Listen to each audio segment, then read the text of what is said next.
Good day everyone. Today I just wanted to share with you my current top 10 favorite dinosaurs. And yes, I do mean non-avian dinosaurs, I won't be including birds in this list. I'm also going by genre, not species, but most of these are monotypic anyway, so it won't come up very often. I made this video basically just to nerd out about dinosaurs, so even though I will be discussing some semi-controversial topics, don't take it too seriously. Please share your own list of favorite dinosaurs in the comments. I'm really curious to hear. Now let's not drag the word any further and begin. Number 10. Tyrannosaurus. Tyrannosaurus was a basal iguanodontian dinosaur from the early Cretaceous of North America. It's known from two species, T. tilleti and T. dossi. T. tilleti in particular is known from the iconic Lavalley Formation, contemporary with icons like Acrocanthosaurus, Sauroposeidon, Sauroperta, Aculops and Deinonychus. The latter one has a special connection to Tyrannosaurus as there are actually multiple cases of Tyrannosaurus skeletons found alongside Deinonychus bones or teeth. This led to the conclusion that Deinonychus preyed on Tyrannosaurus. Now, a single dog-sized Deinonychus couldn't hope to take down a rhino-sized Tyrannosaurus alone, meaning they must have worked together in some way. Another theory is that the Tyrannosaurus was already dead and the Deinonychus just collected to scavenge. Either way, raptor pack behavior is a huge can of worms that I do not wish to get into right now, especially since this segment is about Tyrannosaurus and not Deinonychus. Funny thing about Tyrannosaurus' paleontological history is that it was discovered way before Deinonychus, but it only received a formal description after it. In fact, Deinonychus was found on accident on an expedition for more Tyrannosaurus bones. At the time, they actually informally called it Tenantosaurus, with an A. Both spellings mean sinew lizard or tendon lizard, referencing the bony tendons in its tail. So why do I like Tyrannosaurus? Simply, it's really fun to draw. It's so alien to ornithopods with its long, tall tail and lack of a third digit claw in its front feet. It's also weird in the fact that it's often depicted as a quadruped despite its close relation to raptodons, which are often thought of as bipeds. It's a weird dude that deserves the 10th place. Number 9. Ouranosaurus. A lot of iguanodonts were fighting for this spot, all of which I will list in the honorable mention section, but Ouranosaurus nigeriensis won out in the end. So what is so special about Ouranosaurus? What does Ouranosaurus have that all those other ones don't? Well, it has a cool sail. A sail that gives it an unmistakable silhouette and makes it fun to draw. Ouranosaurus also lived in a very iconic environment, the Eras Formation in early Cretaceous Nigeria. It lived alongside such creatures as Suchomimus, Lurdosaurus, Sarcosuchus, Nigersaurus, and Nasosuchus. What it did not live alongside was Spinosaurus and Carcharodontosaurus, despite what Planet Dinosaur would lead you to believe. Ouranosaurus is also sort of a reverse Tyrannosaurus, where it's often depicted as mostly bipedal when its close relation to hadrosaurs would suggest otherwise. Yeah, it's not really a hadrosaur. Although its classification is a bit messy, it most often lands just outside of Hadrosauromorpha, which isn't to be confused with Hadrosauriforma, which is outside of that and where Ouranosaurus probably belongs. The anatomy reflects this taxonomic uncertainty as they have small thumb spikes like more primitive iguanodonts, but the long face of hadrosaurs.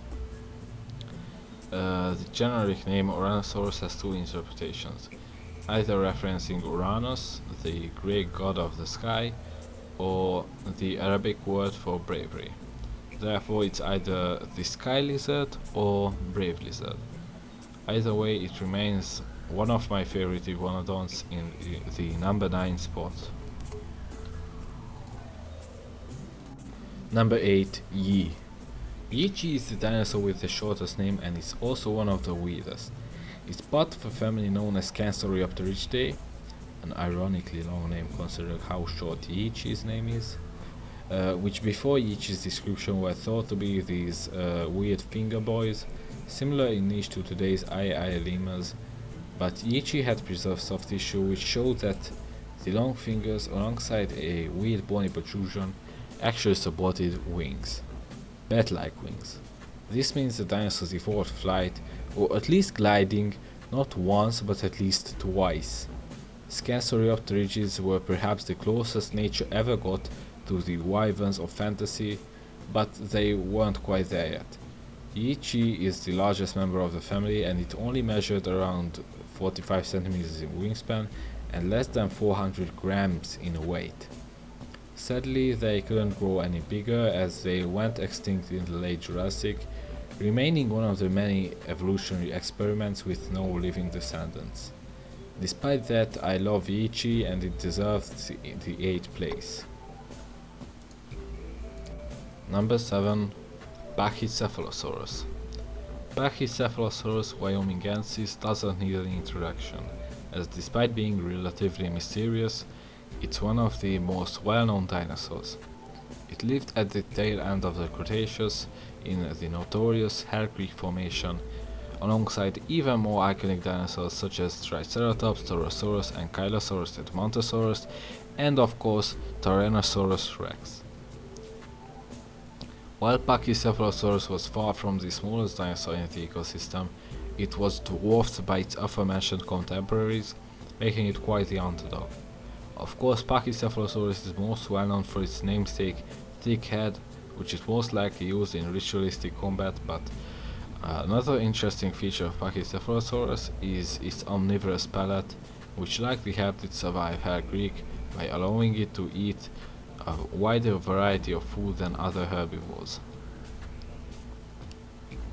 I also heard that Pachycephalosaurus would start their lives with a wider omnivorous diet then become more herbivorous as they grow, which leads me to the next topic.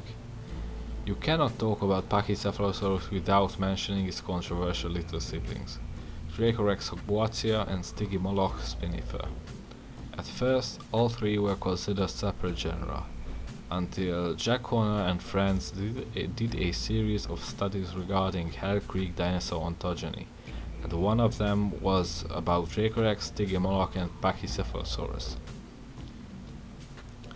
Both Dracorex and Stygimoloch are known only from skulls and isolated bones, all of which being more spongy and less developed. This means that they were from younger individuals, while the Pachycephalosaurus skeleton was an adult. Additionally, all three were from the same place and time, and their anatomies lined up. Dracorex had big spikes and no dome, Stygimoloch had big spikes and a small dome, while Pachycephalosaurus had nodes in the place of spikes and a big dome. You can see why they came to the conclusion that these three are just growth stages of each other, and the scientific world agreed. However, more recently, researchers found out that Dracorex and Stygimoloch are from slightly newer rocks than Pachycephalosaurus, and declared Stygimoloch a new species of Pachycephalosaurus, P. spinifer, and the Dracorex its juvenile form. Other people also cite the slight variations in node arrangement between the three as proof that they are different things, but without a bigger sample size, it's hard to say whether that's just individual variation or actual species identifiers. This isn't the only mystery on Pachycephalosaurus, however. We have absolutely no idea of where it came from. The whole lineage of Pachycephalosauridae seemingly showed up in the late Cretaceous, when we would expect their ancestors to show up somewhere in the late Jurassic. A popular hypothesis is that Pachycephalosauridae primarily lived in mountains and highlands where fossils don't really preserve, and that lowland dwellers like Pachycephalosaurus itself were the exception. This, however, is difficult to prove, and we are left guessing. However, in the case of either of these mysteries Pachycephalosaurus is interesting and cool enough to deserve the number 7 spot. Number 6, Yakapil. Yakapil Kaniokura is a fairly recent discovery, as it was only described in 2022 and 3 years later it still baffles scientists. It's a rabbit-sized bipedal herbivore with reduced forelimbs covered head to toe with bony plates called osteoderms. These osteoderms suggest that it belongs to Thyreophora, the same family Ankylosaurs and Stegosaurs belong to, and its bipedal nature would mean it's more basal than those two, meaning it's lower on the family tree. Normally, this wouldn't be strange at all. There are many such primitive weirdos on the Thyreophoran tree, but all of them are from the early to mid-Jurassic, while Yakapil is from the earlier half of the late Cretaceous. It coexisted with none other than Giganotosaurus, in fact. How it got there exactly is still a mystery, but the most likely explanation is that it represents a third lineage of Thyreophorans we aren't familiar with just yet. Maybe they were upland animals too.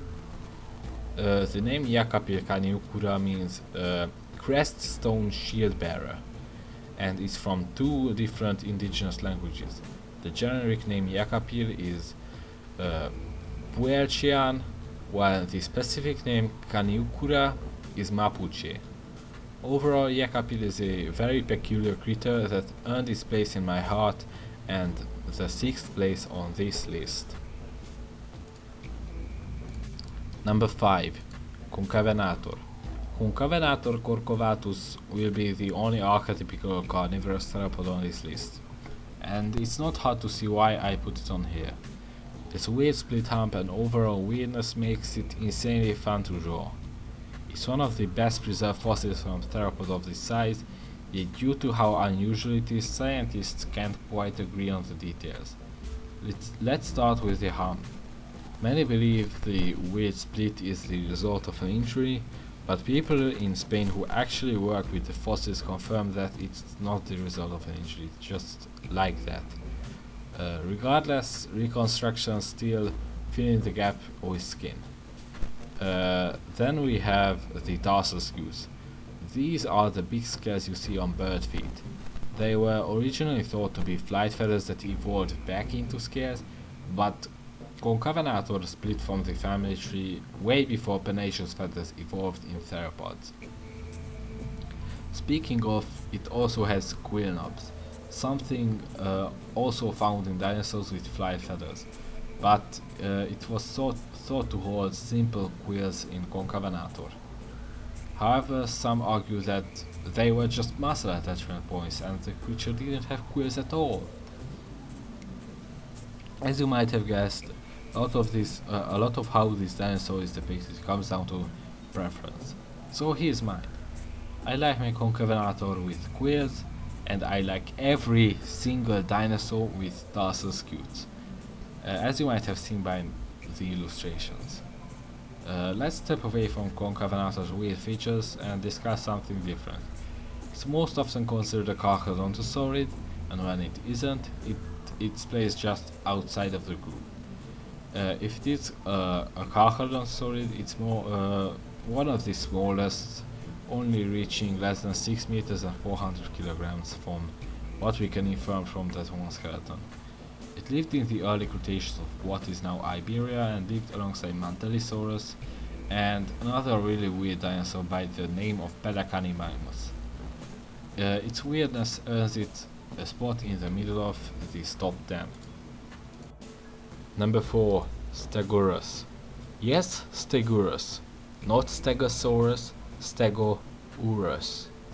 You might have noticed that I like weird creatures, and Stegosaurus Anangassan is no exception. It's a small herbivorous Ankylosaurian-ish thing. It technically has its own clade called Parankylosauria, but let's not get caught up in that. Its most distinguishing feature is the maquawill on its tail, which is a very unique adaptation for ankylosaurs. While ankylosaurids use their clubs to defend themselves, Nodosaurids, quote unquote, rely on their spikes. And Stegosaurus is a combination of those two. While this might seem extremely dangerous, when I said they are small, I meant it. They are like house cat size. They were ridiculously tiny compared to their stocky tank build, which makes them look, for the lack of a better term, friend-shaped. This makes them the only dinosaur I actively want as a pet, only to get reminded that it is impossible and I can never have a pet Stegosaurus. Truly tragic.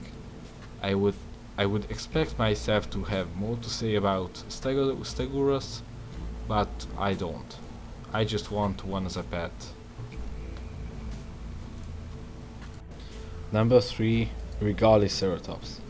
Regaliceratops peterhusi is a medium-sized ceratopsid from the late Cretaceous of North America. Its frill is ornamented with several large plates of bone, hence the name Royal Horn Face. While these were part of the skull, I like to imagine them being somewhat loose and making rattling sounds when it shook its head, which isn't accurate, but it's still fun to imagine. Its crown isn't the only interesting thing about it though. To recap, ceratopsids have two major groups, Centrosaurinae and Chasmosaurinae. Regaliceratops belongs to the latter. Some analyses even found it to be a really close relative of Triceratops, which I find interesting. Centrosaurines generally have a smaller, rounder frill, but more ornate frills, while Chasmosaurines have taller and more rectangular frills. The exceptions to the latter being Triceratops and Regaliceratops, which both have round frills, but for different reasons. While Triceratops has a round frill because it closed its fenestrae as part of the arms race with Tyrannosaurus, but this is just me guessing, as I couldn't really find anything on this. Please leave it down in the comments if you know something better. While Regaliceratops seems to have literally evolved into a Centrosauri to fill their place in the ecosystem after they mostly went extinct before the end of the Cretaceous. This is one of the weirdest and most specific cases of convergent evolution I've seen, because on the surface there's little to no difference between the two groups in terms of ecology, but this suggests that there very much is. What that is, I do not know, but this His Majesty is really fun to draw, and so it places in the third place. Number 2, Allura titan. Allura titan aharensis is a large herbivorous hadrosaur from eastern Siberia, close to the Chinese border. Some sources even claim it coexisted with Carnosaurus, which may or may not be a species of Parasaurolophus, but it only shares the rocks with Amurasaurus, a smaller Lambeosaurian, basically crested hadrosaur, as well as Kerberosaurus and Kundurosaurus, the latter of which might be a juvenile synonym of the former. Anyways, Allura titan has two distinctive features. Firstly, its long neck, which earned it the name Titanic Swan. Second, its axe-shaped crest, which it's just really fun in all ways. I really don't have much more to say about Allura titan. The hatchet-shaped crest is just really fun to draw and fun in general. In typical top 10 fashion, I have to list a bunch of honorable mentions before I reveal the number 1. Mostly because I wouldn't feel right without mentioning some of these dinosaurs. Let's start with the ornithopod candidates for the 9th spot. Iguanodon is probably the one that was closest to making it, not just out of the ornithopods but in general, so I award the honorary 11th place. The other ornithopods are Lurdosaurus, Mutaborosaurus, Camptosaurus, Maiasaura, and Parasaurolophus.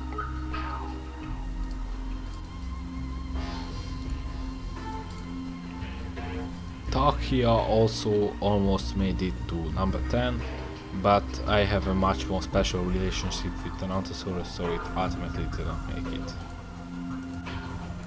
Chileosaurus is also a weird dude that just barely didn't make it onto the list. Dacentrurus is my favorite stegosaur, and Suchomimus is my favorite spinosaur. I like every Proceratosaurid equally, I just don't like the feathered toes of Deuteranus. Now, I don't have all day to list these, so I'll do a lightning round to list the rest of them in no particular order. Ready? Here it goes.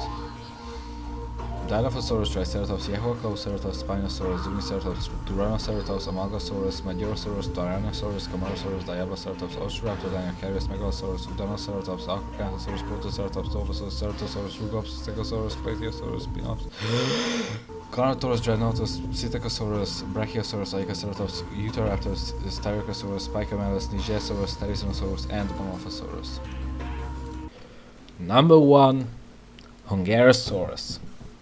Hungarosaurus tormai is my favorite dinosaur. Most people, heck, most dinosaur fanatics haven't even heard about it, yet it's number 1 on my list. So what gives? What is Hungarosaurus exactly? Let's start with its name. The generic name Hungarosaurus means lizard from Hungary, not to be confused with Magyarosaurus, which is the Hungarian lizard. Very different.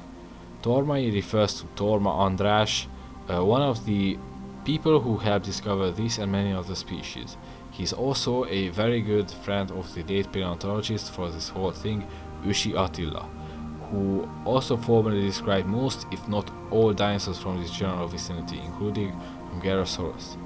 Now, that doesn't tell us much. Admittedly, Ősi isn't the most creative at naming things because nearly all of them use the place name to suffix formula and aren't very descriptive at all. So let's actually get into the meat of this thing, shall we? Hungarosaurus is the most complete Ankylosauриan from Europe. It's an herbivore that belongs to Struthiosauridae or Struthiosauridea, depending on who you ask, since Nodosauridae is a paraphyletic thing now for some reason. Anyways, the most distinctive traits of Hungarosaurus are perhaps its tusk-like spikes protruding from its hips and its exceptionally long front limbs, though no one seems to agree on how long they are exactly. It ranges from longer than the hind limbs through as long as the hind limbs to just relatively long. This is probably because, despite being the most complete ankylosaur from Europe, it's still really fragmentary, which might be partly due to the shitty bauxite rock not being very easy to dig in. But wait, it has more weird features than just its front limbs. A brain case analysis showed that Hungarosaurus was actually more well adapted for running than other ankylosaurs. It was the scout build of the tank class, at least mentally. Hungarosaurus is also special because it was the first dinosaur to be found in Hungary, apart from Conosaurus, which is a fucking ichthyotex on basically just footprints. Since this is the number 1 dinosaur, I feel like I have to give more justification than it's fun to draw. So here it is. A couple of years back I fell down into the rabbit hole of the Chebanian formation, the formation that Hungarosaurus is from. I read the textbook, I read Ősi's experience recounting type-esque book, I read everything. The whole place is really interesting, preserving an ecosystem from the Stantonian, an age which has little fossil content, especially compared to its temporal neighbor, the Campanian. It also has a couple oddities, such as normally saltwater creatures like mosasaurs and pycnodonts living in freshwater permanently, or the seeming lack of mammals altogether. Most creatures in the formation are still extremely fragmentary, but Hungarosaurus stands out. It's like a hidden gem. This really unique Quasorial Ankylosaur tucked away in this weird formation, and barely anyone knows about it. I feel similarly about Pannoniasaurus, but that's a mosasaur, so it doesn't qualify for this list. And Triceratops is just problematic, and it gets restricted to the honorable mentions. But I might make a video about it one day. Anyways, Hungarosaurus. Hungarosaurus might not be the strongest, it might not be the fastest, although it's faster than its relatives, and it might not have the most creative name. But Hungarosaurus is my favorite dinosaur, and nothing can change that. So that was it. A list of my top 10 favorite dinosaurs. Hope you enjoyed, and I once again urge you to leave your list down in the comments. I'm really curious about it. It doesn't have to be a top 10, it can just be a top 5, or if you can decide that, you can comment your one definitive favorite, or a couple of favorites if you can't even decide on the first place. Or on the other hand, you can just leave a top 100, top 500, whatever. I'll read that too. I'll read anything and everything you leave down there. If you're done writing your list, goodbye.